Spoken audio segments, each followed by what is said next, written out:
அமைச்சர் கே.என். நேருவின் சகோதரர் ரவிச்சந்திரன் மற்றும் கே.என். நேருவினுடைய மகன் அருண் நேரு ஆகியோர் தொடர்புடைய இடங்கள்ல அமலாக்கத்துறை கடந்த 3 நாட்களாக சோதனை மேற்கொண்டனர்.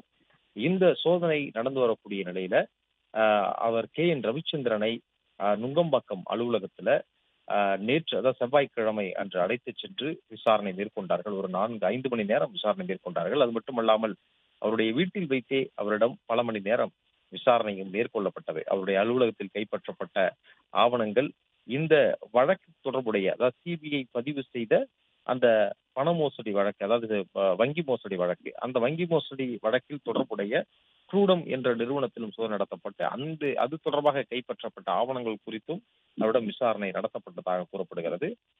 பிறகு இன்றைய தினமும் அவருடைய வீட்டில், அதாவது புதன்கிழமையான இன்றைய தினமும் அவருடைய வீட்டில் வந்து சோதனை நடத்தப்பட்டு அந்த சோதனையின் தொடர்ச்சியாக அவரிடம் விசாரணை மேற்கொள்ளப்பட்டது.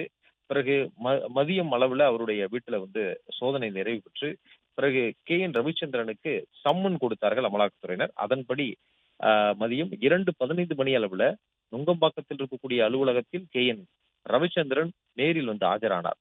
அவரிடம் தொடர்ந்து விசாரணை மேற்கொள்ளப்பட்டது. சுமார் 10 மணி நேரமாக அவரிடம் விசாரணை நடத்தப்பட்டது. இதில் வந்து இவரிடம் வந்து வங்கி பணவர்த்தனை குறித்து அவர் இதற்கு முன்பு செவ்வாய்க்கிழமை நடத்தப்பட்ட அந்த விசாரணையில எந்த கேள்விகளுக்கும் ஆதாரப்பூர்வமாக அவர் பதிலளிக்கவில்லை என அமலாக்கத்துறை அதிகாரிகள் தரப்புல கூறப்படுகிறது. எனவே வங்கி ஊழியர்களிடம் வந்து 10க்கும் மேற்பட்ட வங்கி கணக்குகள் குறித்தும் கடந்த 13 ஆண்டுகளாக பரிவர்த்தனை குறித்தும் ஒப்பிட்டு கேள்விகள் கேட்கப்பட்டதாக கூறப்படுகிறது. குறிப்பாக இந்த வழக்கில் தொடர்புடைய ட்ரூடம் இபிசி என்ற நிறுவனம் மற்றும் டிவிஹெச் நிறுவனத்தின் வங்கி கணக்குகள் மற்றும் 13 ஆண்டுகளாக, அதாவது இந்த வங்கி மோசடி நடந்ததாக கருதப்படக்கூடிய நிலையில் அந்த 13 ஆண்டுகளாக இந்த பரிவர்த்தனைகள் குறித்து தகுந்த விவரங்களோடு கேள்விகள் கேட்கப்பட்ட நிலையில் அதற்குரிய பதில்களை எழுத்துப்பூர்வமாக, அதே போன்று வீடியோ பதிவும் செய்து அமலாக்கத்துறையினர் வந்து இந்த விசாரணையை மேற்கொண்டிருக்கிறார்கள். இன்றைய தினம் 10 மணி நேரம் நடத்தப்பட்ட இந்த விசாரணை தற்பொழுதுதான் நிறைவு பெற்று அவர் திரும்பி இருக்கிறார். இதற்கிடையில அவருடைய அலுவலகம் ராஜா அண்ணாமலைபுரத்தில் இருக்கக்கூடிய அந்த டிவிஹெச்சினுடைய தலைமை அலுவலகத்துல சோதனை வந்து 11:30 மணி அளவில் நிறைவு பெற்று அது தொடர்பான ஒரு சில ஆவணங்களும் எடுத்து வரப்பட்டிருக்கிறது.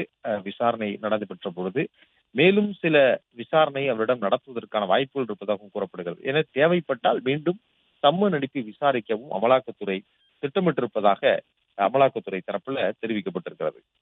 பிளே ஸ்டோர் மற்றும் ஆப் ஸ்டோரில் இருந்து பாலிமர் செயலியை QR கோடு மூலம் பதிவிறக்கம் செய்யுங்கள். செய்திகளை உடனுக்குடன் பெறுங்கள்.